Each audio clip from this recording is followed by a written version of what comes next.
Hello दोस्तों, यह pipe और टंकी का पार्ट 1 है और इस पार्ट में हम लोग देखेंगे कुछ महत्वपूर्ण प्रश्न को। तो चलिए देखते हैं आज का पहला प्रश्न। चलिए देखते हैं पहला प्रश्न। देखिए प्रश्न है, एक टैंक को 3 घंटे में नल ए द्वारा भरा जा सकता है और बी द्वारा 4 घंटे में इसे भर सकता है। नल सी 6 घंटे में इस भरे टैंक को खाली कर सकता है। यदि सभी तीनों नल एक साथ खोले जाते हैं तो टैंक को पूरी तरह से भरने के लिए कितना समय लगेगा। यहाँ पर ध्यान दीजिए, ए नल है वह भर सकता है कितना में, 3 घंटा में, और बी नल है वह भर सकता है 4 घंटा में, और एक सी नल है वह खाली कर सकता है कितना देर में, 6 घंटा में।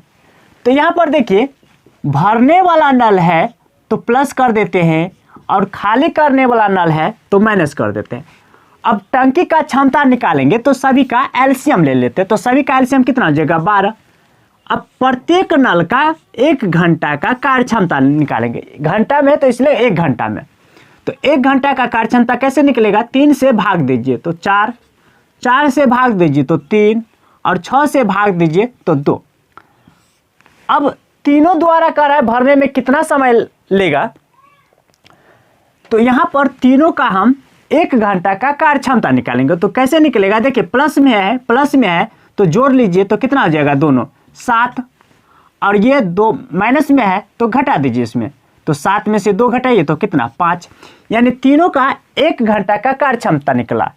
अब समय पूछ रहा है कि भरने में कितना समय लेगा तीनों द्वारा, तो यहाँ पर होगा समय बराबर टंकी की क्षमता। क्या होता है, टंकी की क्षमता, और बट्टे में कार्य क्षमता, कार्य क्षमता। तो यहां पर देखिए टंकी की क्षमता कितना है, 12 यूनिट, तो 12, और तीनों का 1 घंटा का कार्य क्षमता कितना है, 5 यूनिट, तो 5। यही क्या निकला, समय निकल गया घंटा में। ये घंटा में है तो घंटा में निकल गया 5, यानी 12/5 घंटा हो गया। ये आपका डी नंबर आंसर होगा। आइए हम लोग अगले प्रश्न की ओर चलते हैं। चलिए देखते हैं दूसरा प्रश्न। देखिए प्रश्न है, एक टंकी एक नल द्वारा 10 घंटे में भरी जा सकती है। हालांकि एक रिसाव की वजह से टंकी भरने में 11 घंटे लगते हैं। टंकी को भर जाने पर नल बंद हो जाता है। रिसाव की वजह से टंकी को खाली होने में कितने घंटे लगेंगे। तो यहाँ पर देखिए, नल जो है वह भर सकता है कितना देर में, 10 घंटा में, तो प्लस कर दीजिए। और एक रिसाव है यानी छिद्र है, तो इस कारण से भरने में उसे 11 घंटा लगता है। तो छिद्र क्या करता है, पानी को निकासी करता है, तो इसलिए माइनस कर देते हैं। अब टंकी का हम क्या निकालेंगे, क्षमता निकालेंगे, तो दोनों का एलसीएम हो जाएगा तो 110 हो जाएगा। और नल का घंटा में है तो 1 घंटा का भराव कार्य निकालेंगे तो कितना हो जाएगा, 10 से भाग dीजिए तो कितना, 11, और छिद्र का 1 घंटा का निकासी कार्य कितना हो जाएगा, 11 से भाग दीजिए तो 10। अब दोनों का 1 घंटा का कार्य क्षमता कितना हो जाएगा, इस दोनों में से क्या हो जाएगा, अंतर हो जाएगा, घटा दीजिए तो कितना, 1।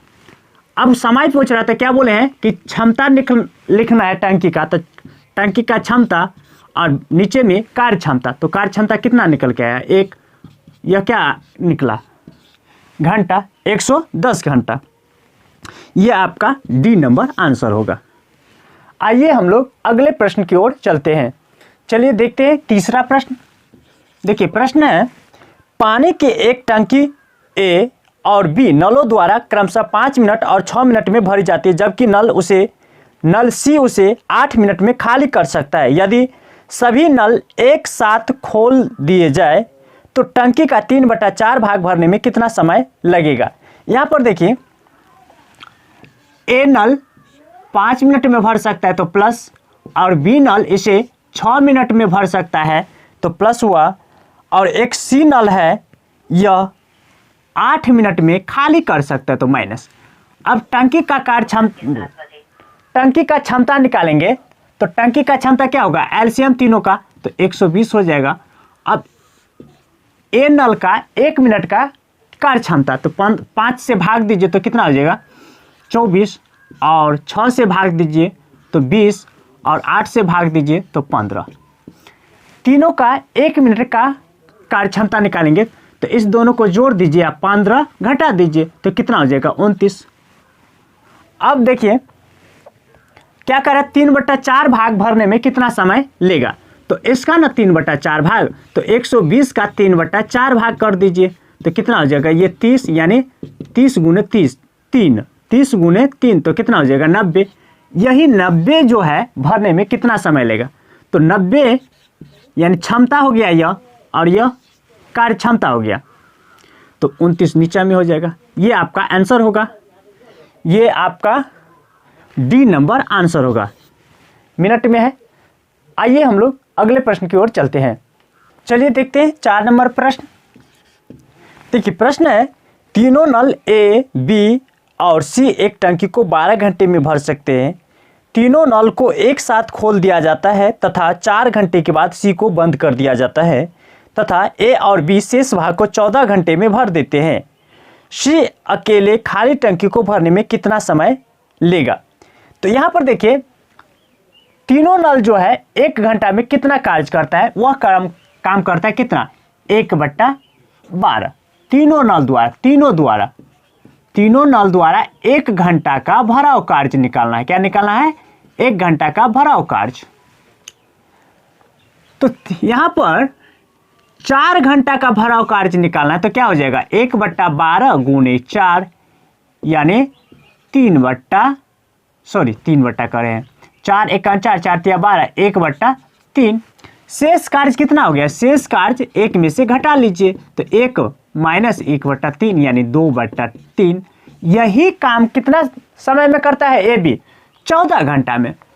तो 14 घंटे में करता है यानी टंकी को भरने में कितना समय लेगा ए बी, तो वह लेगा कितना 14 गुणे इस कार्य को पलट दीजिए तो 3/2 2 1 2 2 7 14 यानी 21। ए बी टंकी को भरने में कितना समय लगता है, ए बी को 21। तो यहाँ पर समझिए तीनों नल कितना 12 घंटा में भर सकता है और ये दोनों नल ए बी 21 घंटा में भर सकता है। टंकी का क्षमता हो जाएगा कितना 84 एलसीएम लेकर के, और तीनों नल का 1 घंटा का कार्य क्षमता निकालेंगे तो कितना हो जाएगा 12 7 84 और इस ए बी का कार्य क्षमता हो जाएगा 4।